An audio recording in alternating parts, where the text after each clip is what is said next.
Ma'asyiral muslimin, ya masalah Jumat rahimakumullah. Di hari yang sangat mulia, marilah kita selalu berusaha meningkatkan ketakwaan kita kepada Allah dengan kita selalu menjalankan semua perintah-perintah Allah dan meninggalkan semua larangan-larangannya. Karena ketakwaan merupakan sebaik-baik bekal yang akan kita bawa saat kita kembali menghadap Allah untuk selamanya. Ma'asyiral muslimin rahimakumullah. Kita bersyukur kepada Allah sampai hari ini kita masih diberi kesempatan bertemu dengan bulan Syawal. Banyak saudara-saudara kita yang sudah kembali menghadap Allah dan tidak bisa berjumpa dengan bulan Syawal. Namun kita sampai saat ini, sampai hari ini masih Allah beri kesempatan untuk menikmati menjalankan ibadah selama di bulan Syawal. Karena itu ada dua amalan yang sangat baik dan sangat dianjurkan oleh Nabi di bulan Syawal ini. Yang pertama, puasa sunnah 6 hari bulan Syawal. Orang yang mampu melakukan puasa 6 hari bulan Syawal, pahalanya sama dengan dia berpuasa 1 tahun. Jika digabungkan dengan puasa Ramadan. Di mana kata Rasulullah sallallahu alaihi wasallam, "Man shama Ramadana summa atba'uhu sittan min Syawal kana kasiyamid dahri." Siapa orang yang telah berpuasa Ramadan kemudian diiringi dengan puasa 6 hari bulan Syawal, maka dia memperoleh pahala puasa selama 1 tahun penuh.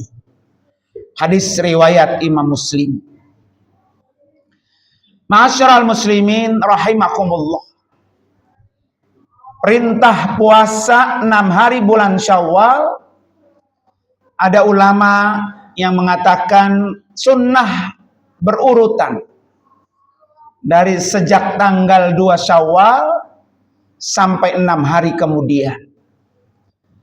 Tapi ada juga ulama yang berpendapat 6 hari bulan Syawal boleh tidak berurutan. Yang terpenting masih di bulan Syawal. Kalau Syawal ini sudah berakhir, maka sudah tidak ada lagi sunnah puasa di bulan Syawal. Mumpung kita diberi kesempatan bertemu dengan bulan Syawal, bismillah, kita niatkan. Boleh kita berpuasa Senin dan Kamis, niatkan puasa Syawal. Sehingga kita memperoleh pahala puasa selama kita puasa 1 tahun. Seperti puasanya Nabi Nuh alaihissalam. Nabi Nuh berpuasa sepanjang tahun. Artinya setiap hari. Kecuali 2 hari raya dan hari-hari tasyrik. Sisanya Nabi Nuh berpuasa sepanjang hari. Maka orang yang ingin mendapatkan pahala puasa seperti pahala puasanya Nabi Nuh, maka puasalah di 6 hari bulan Syawal. Nabi Daud puasanya 1 hari berpuasa, 1 hari berbuka. Nabi Daud berpuasa setengah tahun. Nabi Muhammad dan kita selaku umatnya diwajibkan hanya berpuasa 1 bulan penuh. Namun bagi orang yang ingin meraih puasa 1 bulan penuh dan 6 hari bulan Syawal, maka dia memperoleh seperti puasanya Nabi Nuh alaihissalam. Ma'asyiral muslimin rahimakumullah. Kemudian amalan yang kedua di bulan Syawal ini adalah bersilaturahmi. Momen yang sangat utama untuk mempererat hubungan pasca Ramadan adalah silaturahmi. Berkunjung keluarga, menyambung kembali tali persaudaraan yang barangkali pernah terputus lama disebabkan karena urusan dunia, sehingga akhirnya hubungan antara keluarga dengan sanak saudara terputus hanya gara-gara urusan dunia. Maka sambunglah tali silaturahmi ini di momen bulan Syawal ini. Banyak keuntungannya. Orang yang mampu menyambung silaturahmi, apalagi mampu menyambung silaturahmi yang pernah putus, marah, menahun, tidak tegur sapa, kemudian dia niat untuk menyambung kembali. Apa keuntungannya orang-orang yang mampu menyambung tali silaturahmi yang pernah putus? Yang pertama, orang itu diberikan umur panjang dan melimpah rezekinya. Dari Abu Hurairah radhiyallahu anhu, Rasulullah bersabda, "Man sarrahu ayyubsatalahu fi rizqihi wa an yunsa'alahu fi atharihi falyasil rahimahu." Siapa yang suka dan ingin dilapangkan rezekinya, dipanjangkan umurnya, maka hendaklah dia menyambung tali silaturahim. Hadis riwayat Imam Muslim. Bahkan Ibnu Umar radhiyallahu anhu, beliau berkata, "Manittaqa rabbahu wa wasala rahimahu nusi'a fi ajalihi wa taramalahu wa ahabbahu ahluhu." Siapa yang bertakwa kepada Tuhannya dan menyambung silaturahmi, maka orang itu umurnya akan dipanjangkan, hartanya akan diperbanyak, keluarganya akan mencintainya.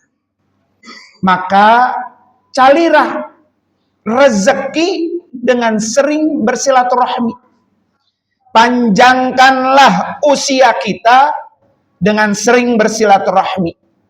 Maka bulan Syawal ini adalah hari yang sangat tepat untuk kita menyambung tali yang dulu pernah putus hanya gara-gara urusan yang sepele.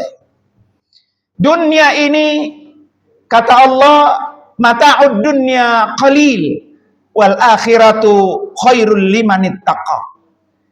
Dunia ini adalah kesenangan yang sedikit, sedangkan akhirat itu lebih baik bagi orang-orang yang bertakwa.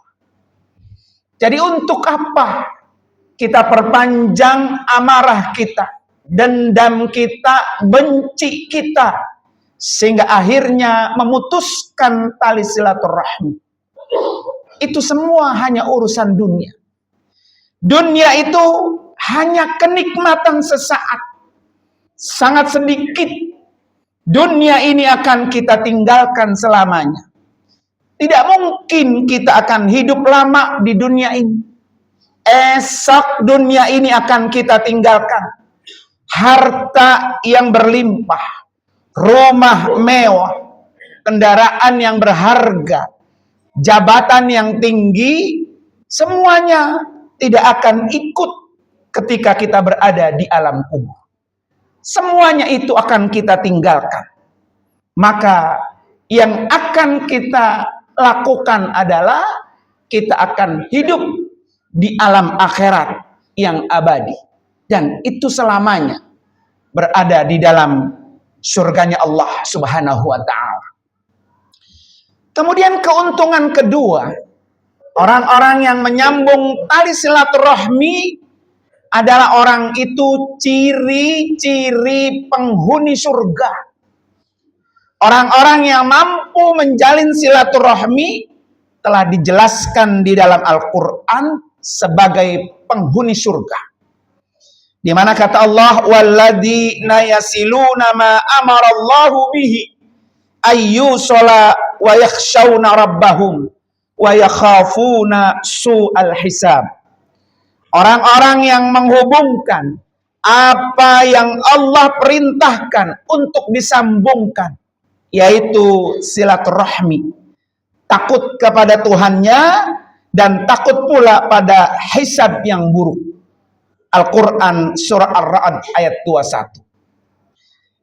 Di penghujung ayat ini Allah tegaskan, jannatu adnin yadkhulunaha wa man salaha min abaihim wa azwajihim wa dzurriyyatihim wal malaikatu yadkhuluna alaihim min kulli babin. Yaitu surga Aden. Mereka memasukinya bersama orang-orang soleh dari leluhur mereka, pasangan-pasangan mereka, dan keturunan-keturunan mereka. Semuanya akan masuk ke dalam surga Aden. Sedangkan malaikat-malaikat masuk ke tempat mereka dari semua pintu. Surah Ar-Ra'd ayat 23. Maka bagaimana mungkin kita akan bisa masuk surga bersama ibu kita, adik kita, saudara-saudara kita bersama-sama masuk ke dalam surga? Bagaimana mungkin kalau hubungan kita dengan mereka itu tidak berbaikan, tidak tegur sapa, masih terputus silaturahmi kita dengan mereka? Maka tidak mungkin kita akan bisa masuk surga bersama dengan mereka. Ma'asyiral muslimin rahimakumullah. Keuntungan yang ketiga, silaturahmi ini akan memaafkan dan mempererat hubungan. Orang yang pemaaf itu lebih mulia daripada orang yang minta maaf.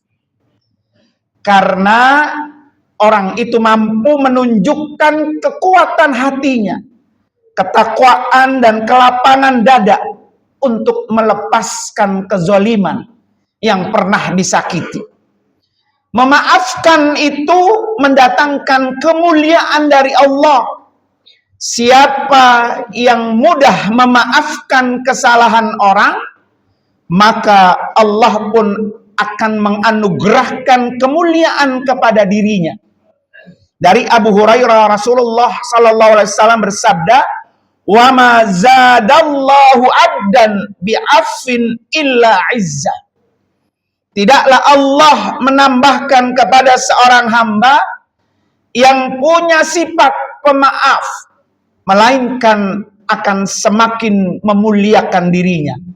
Hadis riwayat Imam Muslim. Memaafkan merupakan sifat terpuji dan akhlak yang mulia yang telah diperintahkan oleh Allah. Kata Allah, "Khudil afwa wa'mur bil 'urfi wa'arid 'anil jahilin." Jadilah engkau pemaaf dan suruhlah orang yang mengerjakan yang ma'ruf, serta berpalinglah dari orang-orang yang bodoh. Surah Al-A'raf ayat 199. Maka jika kita mudah memaafkan orang lain, pahalanya ditanggung oleh Allah Subhanahu wa ta'ala. Faman 'afa wa aslaha fa ajruhu 'ala Allah. Maka barang siapa memaafkan dan berbuat baik, maka pahalanya atas tanggungan Allah Subhanahu wa ta'ala. Surah Asy-Syura ayat 40. Tugas kita adalah memaafkan. meski sering kita dihina, sering kita dibuli, tugas kita adalah memaafkan. Karena orang yang mampu memberikan maaf, itulah orang yang akan dimuliakan oleh Allah Subhanahu wa taala. Rasulullah sallallahu alaihi wasallam pernah memberikan wasiat pada Jabir bin Sulaim, di mana kata Nabi wasiatnya, wa inimru'un syatamaka wa ayyaraka bima ya'lamu fika fala tu'ayyirhu bima ta'lamu fihi fa innama wabalu dzalika alai. Jika ada seseorang yang menghinamu dan mempermalukanmu dengan sesuatu yang ia ketahui ada padamu, maka janganlah engkau membalasnya dengan sesuatu yang engkau ketahui ada padanya. Akibat buruk biarlah ia yang menanggungnya. Masyarul muslimin rahimakumullah, mudah-mudahan di bulan Syawal ini dan Allah pertemukan kita dengan Syawal, maka tugas kita adalah jalin silaturahmi, maafkan kesalahan orang. Hari ini kita memaafkan, esok barangkali kita sudah tinggalkan dunia ini. Semoga di bulan Syawal ini kita menjadi pribadi-pribadi yang pemaaf, sehingga kita akan dimuliakan oleh Allah, dikumpulkan bersama orang yang paling mulia, yaitu Rasulullah SAW, dan ditempatkan oleh Allah di tempat yang paling mulia, yaitu di dalam surganya Allah Subhanahu wa taala. Barakallahu li wa lakum fil Qur'anil Karim wa nafa'ani wa iyyakum bima fihi minal ayati wad dzikril hakim wa taqabbala minni wa minkum tilawatahu innas samil alim. Aqulu qawli hadza wastaghfirullahal adzim li wa lakum wa lisairil muslimina wal muslimat wal mu'minina wal mu'minat fastaghfiruhu wal ghafurur rahim.